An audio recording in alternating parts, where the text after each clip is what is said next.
பாட்டாளி மக்கள் கட்சியினுடைய புதிய தலைவராக நானே கடந்த 30/5/2025 முதல் பொறுப்பேற்றிருப்பதாலும், பொறுப்பேற்று பாட்டாளி மக்கள் கட்சி புனரமைக்க நியமனங்களை செய்து பல்வேறு நிகழ்வுகளை செய்து வருகின்றோம்.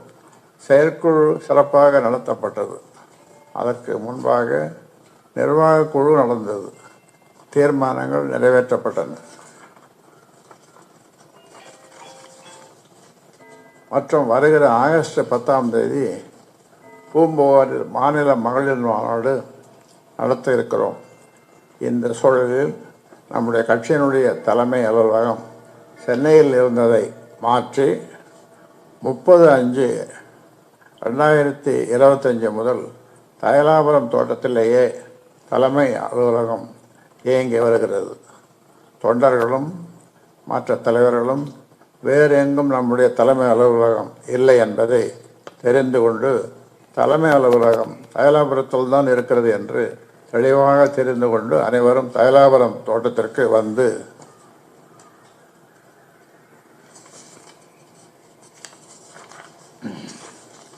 தலைமை அலுவலக பணிகளுக்காக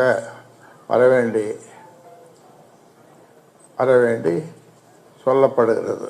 இந்த தலைமை அலுவலகம் என்பது முக்கியமான இடம் என்பதால் இதை அனைவரும் தெரிந்து கொள்ள வேண்டும். வேறு எங்கும் யாரும் எந்த விதமான தலைமை அலுவலகத்தையும்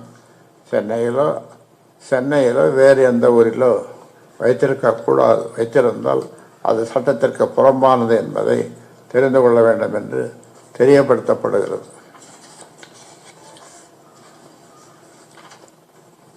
அதே மாதிரி இன்னொரு செய்தி, பத்திரிகை செய்தி 2. பாட்டாளி மக்கள் கட்சியினுடைய புதிய தலைநிலை நிர்வாகிகள் மற்றும் மாநில தலைவர் பொறுப்பு 30/5/2025 முதல் மாற்றி அமைக்கப்படுகிறது. நம்முடைய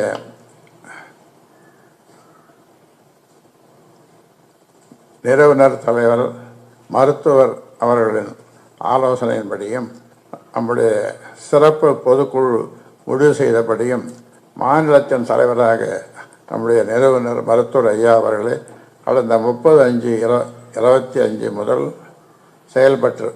செயல்பட்டு வருகிறார்கள். அது மட்டுமல்லாமல் கௌரவ தலைவராக சட்டமன்ற கூட்டத் தலைவரும் சட்டமன்ற உறுப்பினருமான ஜி.கே. மணி அவர்களும், செயல் தலைவராக மருத்துவர் இரா. அன்புமணி அவர்களும், பொருளாளராக சையத் மன்சூர் ஹுசைன் அவர்களும், பொதுச் செயலாளராக முரளி சங்கர் அவர்களும் நியமிக்கப்பெற்று அவர்களது பணியை செய்து வருகிறார்கள். இது தேர்தல் கமிஷனுக்கும் மற்ற சம்பந்தப்பட்ட துறைகளுக்கும் 30/5/25 அன்றே அனுப்பப்பட்டு விட்டது. அதன்படி அனைவரும் பொறுப்பேற்று அவரவர் பணியை செய்து வருகிறார்கள். இதற்கிடையில்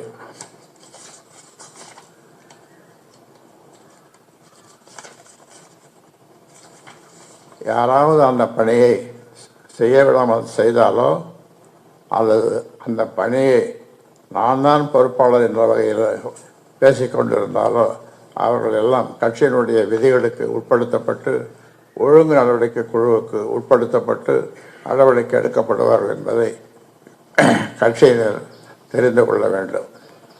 எனவே தேர்தல் ஆணையத்திற்கு புதிய பொறுப்பாளர்கள் பெயர்கள் ஏற்கனவே அனுப்பி வைத்துவிட்ட நிலையில் யாரும் இந்த பொறுப்பை தவறுதலாக தங்களுக்கு என்று புதிதாக அனுமதி இல்லாமல் நியமனம் செய்து கொண்டு அதிகாரம் இல்லாமல் பவனி வந்தால் சட்டத்திற்கு புறம்பானது மட்டுமல்ல, கட்சி விதிகளுக்கு புறம்பானது என்பதை அனைவரும் தெரிந்து கொள்ள வேண்டும். தண்ணி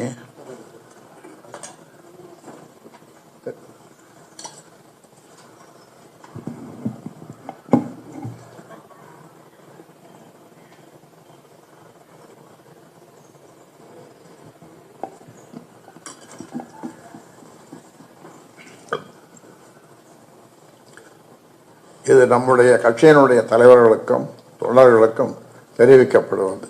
அதை மீறினால் அப்படி செய்யும் அனைவரும் கட்சியின் விதிக்கு உட்பட்டு உடனடியாக கட்சியிலிருந்து நீக்கம் செய்யப்படுவார்கள் என்பதையும் தெரியப்படுத்திக் கொள்கிறோம்.